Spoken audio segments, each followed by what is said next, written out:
네, 감사합니다. 오늘은 우리 사도행전 20장 말씀 우리 함께 보도록 하겠습니다. 지금 사도 바울은 3차 전도행 이제 끝무렵에 있습니다. 에베소 사역을 마치고 예루살렘으로 돌아가려는 여정 중에 있습니다. 근데 예루살렘으로 바로 돌아가려고 했더니 유대인들의 위협이 있어서 위쪽 지방인 마케도냐 지역을 지금 거쳐서 급하게 예루살렘으로 내려가고 있습니다. 근데 급하게 내려가다 보니까 마지막으로 사역했던 에베소 지역을 다시 한번 보고 싶었는데 시일이 넉넉지 않아서 도저히 에베소 지역을 다시 갈 수가 없었습니다. 그래서 하는 수 없이 에베소를 들리지 않고 지나가는 여정 중에 있습니다. 그래서 밀레도에 잠깐 머물렀는데 그곳에서 에베소의 장로들을 지금 초청해서 마지막 고별 설교를 하고 있는 장면이 오늘 말씀에 지금 나오고 있습니다. 먼저 에베소 도시를 조금 다시 한번 좀 생각해 보면 좋겠는데요. 에베소는 그 알렉산더 대왕이 이 마케도냐 지방에서 이 아시아 지역을 점령하면서 가장 처음 점령했던 도시 중 하나입니다. 그래서 그때로부터 아시아의 이제 중심 도시가 되어서 계속 발전하던 도시였습니다. 인구가 당시에 한 20만 정도 되는, 지금으로 생각하면 20만이 작은 도시지만 당시에는 엄청 큰 도시여서 로마와 또 이집트에 있는 알렉산드리아, 그 다음에 에베소, 그러니까 세계에서 세 번째 가는 큰 도시였습니다. 교통의 요지여서 항구도 있었고 동서로 지나가는 도로가 또 놓여 있어서 매우 부유한 도시 중에 하나였습니다. 근데 우리가 이 바울의 사역을 지금 계속 쭉 살펴봤는데요. 이제 부유한 도시가 한 군데 더 있었죠. 고린도라는 부유한 도시가 있었고, 또 지금 바다 건너에 에베소라는 또 부유한 도시가 있었습니다. 근데 이 고린도라는 도시와 에베소라는 도시는 너무 사역적으로 전혀 틀렸습니다. 고린도는 매우 힘든 여정들이 있었죠. 반대도 극심하였고, 또 고린도 성도들도 탐심도 많고 음란함도 많고 우상숭배도 많았던 곳이었습니다. 근데 에베소도 사실 탐심도 있는, 그러니까 부유한 도시였고 우상숭배도 많은 도시였지만 나온 실제 사역의 열매는 전혀 다른 것을 볼 수가 있습니다. 먼저는 19장에서 보시면 12명의 요한의 세례만 아는, 세례 요한의 세례만 알던 사람들이 등장합니다. 그러니까 에베소라는 지역은 처음부터 유대인들이 상당수 있었던 지역이라는 것을 알 수가 있습니다. 학자들은 아마도 1만에서 2만 정도 되는 유대인들이 살았을 것으로 추정을 합니다. 그러니까 20만의 도시민 중에 한 10% 정도 되는 사람들이 유대인이었고, 그들 중에서 이미 세례 요한에게 훈련받았던 신실한 성도들이 존재해 있었다는 겁니다. 그래서 그 신실한 성도들을 중심으로 사도 바울이 세례를 가르쳐주고 이제 성령님에 대해서 전파하기 시작하면서 에베소 교회가 시작을 했습니다. 또한 에베소 교회가 시작할 때 고린도 교회에서 함께 사역했던 브리스길라와 아굴라 부부가 함께 내려왔습니다. 그러니까 적어도 2년 이상 손발을 맞췄던 선교팀이 먼저 에베소에서 뿌리를 잡고 그 다음에 사도 바울이 급히 떠났다가 3차 전도행을 다시 와서 에베소 사역을 본격적으로 시작했습니다. 그러니까 좋은 선교팀이 있었고 또 기존에 믿던 성도들이 같이 있었던, 그래서 고린도 교회와 조금 차이가 있는 모습을 볼 수가 있습니다. 이 사도 바울이 총 에베소에서 3년을 사역했는데요. 3년 중에 2년 동안은 두란노 서원에서 강론하였다라고 말씀을 하고 있습니다. 두란노 서원에서 한 사본에 의하면 이제 낮 11시부터 오후 4시까지 말씀을 전했다고 기록을 합니다. 당시 그 지역이 이제 많이 더운 지역이어서 낮에 낮잠 시간을 한 5시간 정도 가졌다고 합니다. 근데 그 5시간 남들은 쉬는, 낮잠 자는 그 시간에 사도 바울이 그 비어있는 두란노 서원을 빌렸습니다. 그리고 그때부터 말씀을 가르치기 시작한 겁니다. 그래서 단순하게 2년, 하루에 5시간씩 6일간 이제 강의를 했다고 해서 2년 정도 강의했다 하면은 한 3,000시간 정도를 강론한 것으로 계산이 나옵니다. 사도 바울이라는 역사상 최고의 신학자가 3년 동안 말씀을 가르치고 제자 훈련을 한 교회였습니다. 그러니까 정말로 말씀으로 제대로 훈련받은 사람들이 에베소 교회에서 배출되기 시작한 겁니다. 그래서 그것에 대해서 이제 설명이 쭉 나오는데요. 바울의 몸에 손수건이나 바울이 썼던 손수건이나 앞치마를 병든 사람이나 귀신 들린 사람에게 얹었더니 병이 떠나고 귀신 들린 게 나았다라는 표현을 합니다. 이 에베소 교회가 건강하게 성장하다 보니까 하나님께서 역사를 일으키시는 겁니다. 그래서 바울을 통해서 기적이 본격적으로 일어나기 시작했습니다. 그리고 19장에서 제사장 스와계의 7아들, 스게와의 7아들 이야기가 나오는데요.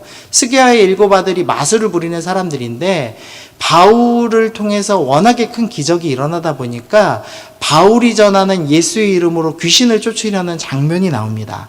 근데 이것이 무엇을 설명해 주냐면 당시에 이 외국에 살던 유대인들 중에 이 그리스에 있던 미신하고 하나님을 믿는 종교랑 짬뽕을 한 민속 유대교라고 부르는 미신과 하나님 섬기는 걸 교묘하게 이렇게 섞어 놓은 것을 믿는 사람들이 많이 있었습니다. 그래서 그 중에 마술사들도 있었는데 그들에게까지 복음의 능력이 전파되어서 바울의 믿는 예수의 이름으로 귀신을 쫓아낼 수 있다. 그렇게 믿을 만큼 복음의 영향력이 그리고 에베소 교회의 영향력이 엄청나게 확대됐다라는 것을 본문이 이제 드러내고 있는 겁니다.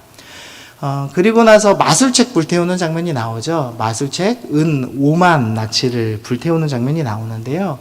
은 한 개당 이제 하루 일당이라고 합니다. 그래서 일당 한 10만 원 정도로 잡으면은 한 번에 50억 정도를 태운 겁니다. 에베소 지역의 큰 이제 특징이 하나 있는데요. 아데미 여신 신전이 있었습니다. 아데미 여신 신전은 고대 7대 불가 사의 중 하나입니다. 그 아테네에 있던 파르테논 신전 있죠. 엄청 웅장한 신전인데 그 신전보다 3배나 더 컸다고 합니다. 그래서 이 아데미 여신의 이 능력을 담은 부적을 팔았는데요. 그것이 아주 경제적으로 한 축을 차지할 만큼 많이 판매되는 정도로 우상 숭배가 강했는데 이 그 부적을 갖고 있던 그게 마술책으로 표현되어 있는데 그 아데미 그 에베소 부적을 다 꺼내서 사람들이 불태우기 시작한 겁니다. 그러니까 이 에베소 교회 사역이 어느 정도 성공했느냐, 사람들이 부적 다 꺼내서 불태우는데 그게 50억 나치 될 정도로 어마어마한 사역의 성공을 거두었습니다. 그리고 나서 이제 데메드리오, 은색장이 데메드리오의 데모하는 장면이 나오죠. 근데 이 데모하는 것의 핵심이 반대했다라는 포인트가 아니라 사실은 경제적으로 변화가 일어났다는데 조금 관점을 가지고 보시면 재밌습니다. 에베소 교회가 너무너무 크게 성장하고 바울을 통해서 엄청난 기적이 일어나고 그것을 통해서 미신과 하나님 믿는 것을 혼합해서 섬기던 유대인들에게도 영향력이 미치고 그리고 일반 사람들에게도 부적을 다 불태울 정도의 영향력이 생긴 겁니다.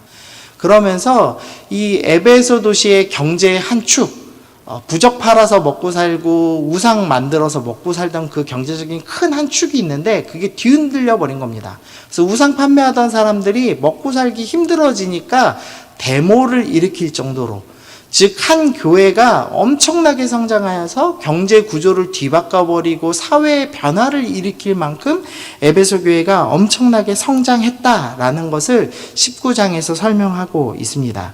그래서 19장 20절에서 이렇게 요약을 하는데요. 이와 같이 주의 말씀이 힘이 있어 흥황하여 세력을 얻으니라.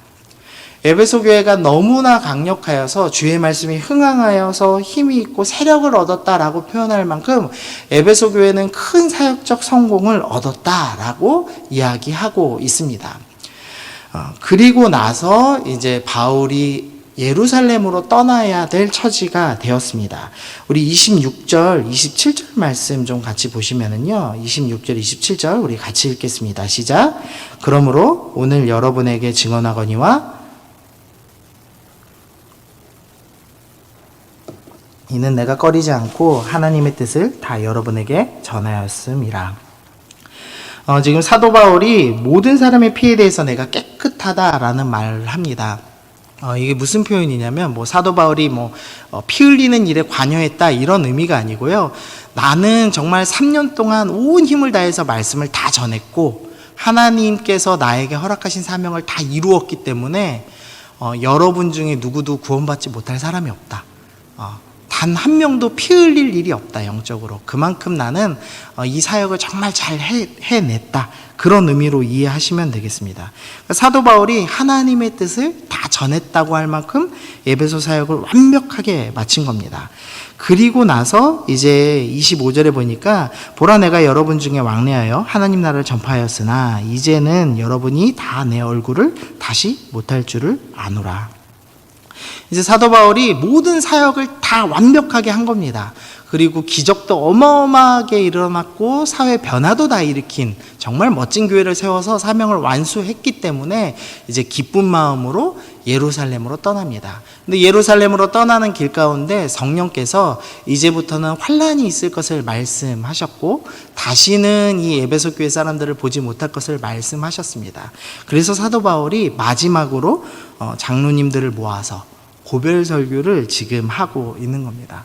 교회가 엄청나게 성장했고 사회적 변화도 일으켰고 하나님 허락하신 사역도 다 마쳤을 정도로 큰 이 업적을 이룬 교회 가운데 마지막으로 사도 바울이 무슨 이제 유언과 같은 고별 설교를 남기겠습니까? 한번 생각해 보시죠. 이렇게 다 이룬 교회를 향해서 마지막으로 목사님이 무슨 권면을 하겠습니까? 여러분, 내가 이만큼 교회를 성장시켰습니다. 우리 교회가 이만큼 부유합니다. 우리 교인들이 이만큼 많아졌습니다. 그러니까 잘 지키십시오. 뭐 계속 사회 변화를 일으키시고 이제 정치인도 배출하셔서 에베소를 다 복음하십시오. 보통은 이제 이런 식으로 말씀이 가야 좀 이해가 되는 말씀이죠. 근데 사도 바울이 그런 내용이 아니라 우리가 생각할 것과는 좀 다른 내용의 말씀을 하고 있더라는 겁니다. 우리 29절과 30절 말씀 좀 읽어보겠습니다. 29절입니다. 시작. 내가 떠난 후에 사나운 이리가 여러분에게 들어와서 그 양떼를 아끼지 아니하며 또한 여러분 중에서도 제자들을 끌어 자기를 따르게 하려고 어그러진 말을 하는 사람들이 일어날 줄을 내가 아노라.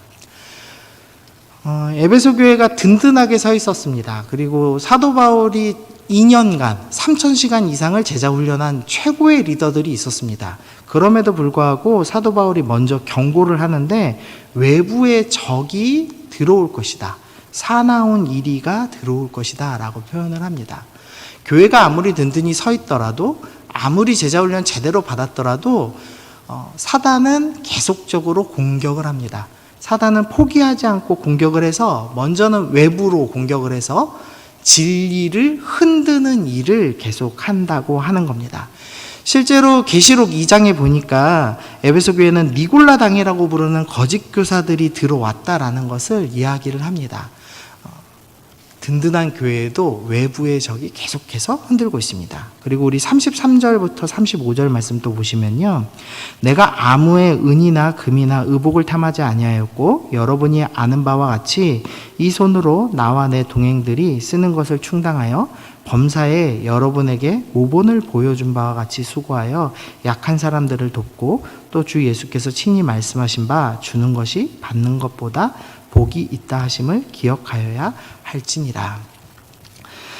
두 번째 적이 있습니다. 두 번째 복은 탐하는 겁니다. 즉 내면에 내부의 적이 들어올 수 있는데 탐심의 적이 들어올 수 있다라고 경고합니다.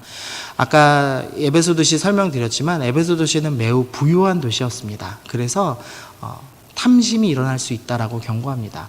보통 교회가 성장하면 건물도 커질 수밖에 없고 성도도 많아질 수밖에 없고 당연히 이제 헌금들이 많이 쌓일 수밖에 없습니다. 근데 사도 바울이 너희 말씀 훈련 잘 받았고 돈도 많으니까 잘 써라가 아니라 탐심이 또 일어날 거다. 그러니까 내가 어떻게 살았는지 기억하며 탐심을 제어해라 라고 이야기하면서 주는 것이 받는 것보다 복되다. 그러니까 자꾸 쌓으려고 하지 말고 나누어 주라고 이야기하는 겁니다. 어쨌든 사도 바울의 핵심 포인트는 그겁니다. 공격이 있을 것이다. 너희 교회가 아무리 든든히 섰더라도 사역이 아무리 성공했을지라도 공격이 있을 것이다 라고 이야기를 합니다. 이 사도 바울이 떠난 뒤에요 에베소 교회의 다음 사역자가 옵니다. 다음 사역자가 누구냐면요 사도 요한이었습니다. 사도 요한은 12제자 중에 한 명이죠. 그리고 요한복음이나 요한계시록을 보시면 아주 말씀에 정통한 신학자라는 것을 알 수 있습니다. 그리고 사도 요한은 모든 제자들 중에서 가장 오랫동안 살아있던 사람입니다. 그러니까 에베소 교회는 사실 교회도 든든하게 섰고 교회도 부유할 뿐만 아니라 다음 사역자까지도 정말 최고의 사역자, 예수님을 직접 경험한 12제자 중에 한 명인 요한이 마지막까지 지켜주는 교회였습니다. 그러니까 흔들리지 않고 든든할 것 같은데 사도 바울이 아니다. 끊임없이 교회는 공격받는다. 외부의 공격도 받고 내면의 유혹을 받게 된다라고 이야기를 하고 있는 겁니다. 그래서 나중에 사도 바울이 로마 감옥에 갇혀서 에베소 교회에 편지를 보냅니다. 그래서 그게 에베소서 말씀인데요. 에베소서 6장 10절에서 12절에 이렇게 말씀합니다. 끝으로 너희가 주 안에서와 그 힘의 능력으로 강건하여지고 마귀의 관계를 능히 대적하기 위하여 하나님의 전신갑주를 입으라. 우리의 씨름은 혈과 육을 상대하는 것이 아니요 통치자들과 권세들과 이 어둠의 세상 주관자들과 하늘에 있는 악의 영들을 상대함이라. 에베소 교회 너희가 아무리 든든할지라도 계속 사단이 공격할 것이다. 그래서 너희는 마귀의 관계에 대적하기 위해서 하나님의 전신갑주를 입어야 한다. 너희는 여전히 깨어 있어야 한다라고 사도 바울이 마지막까지 말씀하고 있는 겁니다. 그러면서 이 밀레도에서 짧은 시간 고별 설교를 하면서 그것을 이 하나님의 전신갑주를 입으라라는 말씀을 이렇게 짧게 해놨습니다. 31절 말씀 보시면 그러므로 여러분이 일깨어 내가 3년이나 밤낮 쉬지 않고 눈물로 각 사람을 훈계하였던 것을 기억하라. 사도 바울이 교회의 공격은 앞으로 계속 있을 것이다. 이 공격을 어떻게 이길 것이냐? 훈계한 것을 기억해라. 3년 동안 내가 전한 말씀을 기억하라. 그리고 32절 이어보시면 지금 내가 여러분을 주와 및 그 은혜의 말씀에 부탁하노니 새 번역은 이 32절 말씀을 이렇게 번역합니다. 나는 이제 하나님과 그의 은혜의 말씀에 여러분을 맡깁니다. 외부와 내부의 적을 상대할 수 있는 유일한 방법이 무엇이냐? 말씀을 기억하는 것입니다. 즉 말씀에 온전히 사로잡혀 있고 말씀을 배우고 날마다 먹는 것, 그것만이 우리가 교회를 든든히 지킬 수 있는 방법이다라고 얘기하는 겁니다. 아마도 이 사도 바울이 세운 교회들, 그러니까 예루살렘이라는 초대교회 이후에 안디옥이라는 선교를 하는 기지와 같은 멋진 교회가 있었고요. 그 다음으로 가장 멋진 교회가 에베소 교회가 아니었나 싶습니다. 에베소 교회는 말씀도 제대로 배웠고 기적도 날마다 일어나는 멋진 교회였는데 이 교회를 향해서 말씀을 기억해야 한다라고 이야기를 하고 있는 겁니다. 28절 말씀 좀 보겠습니다. 여러분은 자기를 위하여 또 온 양떼를 위하여 삼가라. 지금 장로님들한테 얘기하는 겁니다. 먼저는 자기를 위하라. 그리고 두 번째로는 온 양떼를 위하라. 삼가라라는 표현이 좀 애매한데요. 이 세 번역은 이렇게 표현합니다. 여러분은 자기 자신을 잘 살피고 양떼를 잘 보살피십시오. 장로님들한테 자기를 먼저 보살피십시오. 근데 양떼를 보살피는 방법이 뭐죠? 먹이는 겁니다. 그러니까 장로님들 말씀을 기억해야지만 외부의 적과 내부의 적과의 싸움에서 승리합니다. 근데 어떻게 해야 되냐? 먼저는 자기를 위하여서 말씀을 먹으십시오. 그리고 두 번째로는 양떼를 위하여 말씀을 먹이십시오라는 것으로 권면을 요약할 수가 있습니다. 그러니까 아무리 든든해도 말씀을 내가 먼저 먹지 않으면 건강하게 설 수 없고 또 양떼들에게 말씀을 건강하게 먹이지 않으면 또한 교회는 든든하게 설 수 없다라고 사도 바울이 이야기하고 있습니다. 많은 사람들이 코로나가 위기의 시대라고 표현하죠. 특히나 교회는 많은 위기를 겪고 있다라고 표현을 합니다. 근데 이럴 때 어떻게 해야 되는가? 든든한 에베소 교회도 말씀을 먹어야 했다면 이 위기의 시대, 이 코로나 시대에 우리 교회는 어떻게 해야 합니까? 말씀을 먹어야 한다라는 겁니다. 외부에서는 사탄이 우리를 공격할 것입니다. 이 코로나로 인해서 모든 질서가 다 흔들리고 새로 재편되고 있죠. 이때 우리는 무엇을 해야 되는가? 인터넷 방송을 다 열심히 배워서 유튜브도 잘해야 될 것입니다. 또 뭐 책도 많이 읽어야 될 것이고 시대 흐름도 면밀히 봐야 될 것입니다. 그러나 본질적으로 우리가 해야 될 것은 무엇이냐? 말씀을 먹어야 합니다. 말씀의 검을 들고 날마다 싸워야 합니다.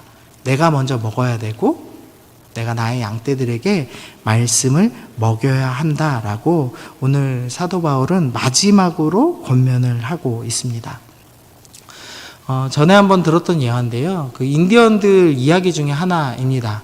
인디언들은 마음에 착한 늑대랑 나쁜 늑대가 살고 있다고 생각을 했답니다. 그래서 착한 늑대가 이기면 착한 행동을 하고 나쁜 늑대가 이기면 나쁜 행동을 한다고 생각을 했습니다. 그래서 이 어린아이가 할아버지한테 이야기를 듣고 물어본 거죠. 어떻게 하면 착한 늑대가 이길 수 있어요? 라고 할아버지한테 물어봤더니 이 인디언 할아버지가 이렇게 대답했답니다. 먹이를 먹는 쪽이 이긴다.